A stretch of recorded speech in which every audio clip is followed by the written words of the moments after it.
श्री राहुल गांधी जी लगातार ओबीसी वर्ग के हिमायती बनने की कोशिश कर रहे हैं। 55 साल तक देश की सत्ता में स्थापित रहे, लेकिन ओबीसी वर्गों के हितों के बारे में कभी उन्होंने सोचने का प्रयास नहीं किया।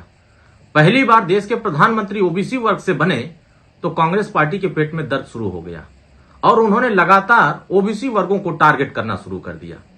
55 साल तक राष्ट्रीय पिछड़ा वर्ग आयोग को संवैधानिक दर्जा नहीं दे पाए। 55 वर्ष तक रोहिणी कमीशन का गठन करके ओबीसी वर्गों को उनकी बराबरी के अनुपात में आरक्षण की व्यवस्था नहीं कर पाए। नीट में आरक्षण ओबीसी वर्गों को कांग्रेस पार्टी नहीं कर पाई और पूरे देश में ओबीसी वर्गों के लिए तमाम योजनाएं जो एनडीए सरकार दे रही है, जन जन तक पहुंचाने का प्रयास कर रही है, वो कांग्रेस पार्टी नहीं दे पाई। जमीन नहीं बची। जब ओबीसी वर्गों ने इनका साथ छोड़ दिया, दलित वर्गों ने इनका साथ छोड़ दिया, आदिवासी वर्गों ने इनका साथ छोड़ दिया, तो इनको ओबीसी वर्ग दिखाई देने लगा। इसीलिए कांग्रेस पार्टी के लोग लगातार रॉकेट लॉन्चिंग करना चाहते हैं श्री राहुल गांधी को। वो लॉन्चिंग जो है हमेशा धराशायी हो जा रहा है। प्रदेश और देश की जनता इस बात को जान रही है कि माननीय ओम प्रकाश राजभर जी और सुहेलदेव भारतीय समाज पार्टी उन्हीं विचारधाराओं की लड़ाई लड़ रही है जिन विचारधाराओं की लड़ाई मान्यवर कांशीराम साहब लड़ते थे, जिन विचारधाराओं की लड़ाई लोहिया जी लड़ा करते थे, जिन विचारधाराओं की लड़ाई बाबा साहब अम्बेडकर लड़ते थे, ज्योतिबा फुले, सावित्रीबाई फुले, तमाम जो हमारे क्रांतिकारी महापुरुष थे, उस लड़ाई को लड़ने का काम करते थे।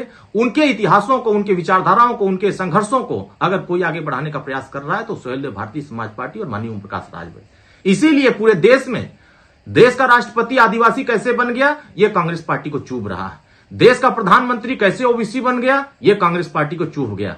देश का दलित राष्ट्रपति कैसे बन गया, ये कांग्रेस पार्टी को चुभता है। तो जो दलित पिछड़े आदिवासियों के लिए एनडीए सरकार समर्पण के साथ कार्य कर रही है, यही कांग्रेस पार्टी के तकलीफ का एक नजीरा है कि इनको ये पसंद नहीं आ रही। तो आने वाले समयों में कांग्रेस पार्टी ऐसे ही ओबीसी की विरोधी नहीं थी जिन्होंने मंडल कमीशन के साथ साथ जाति जनगणना का भी विरोध किया था, उन्होंने इस रिपोर्ट को लागू नहीं होने दिया। आज घूम घूम कर जाति जनगणना की बात कर रहे हैं। तमाम जातियों को हिस्सेदारी न देने वाले लोग आज जातियों की बात कर रहे हैं। तो मुझे ऐसा लगता है कांग्रेस पार्टी को अब ओबीसी वर्ग के लोग अच्छे से पहचान गए हैं। मोदी जी इस देश के ओबीसी वर्ग के हित के लिए काम कर रहे हैं। यही बात कांग्रेस पार्टी को नहीं समझ में आ रही है। आने वाले 2024 चुनाव में जब कांग्रेस पार्टी का सुफड़ा साफ होगा तो उनको अपने आप पता चल जाएगा कि ओबीसी वर्ग का नेता कौन है, ओबीसी वर्गों के हितों में काम कौन कर रहा है।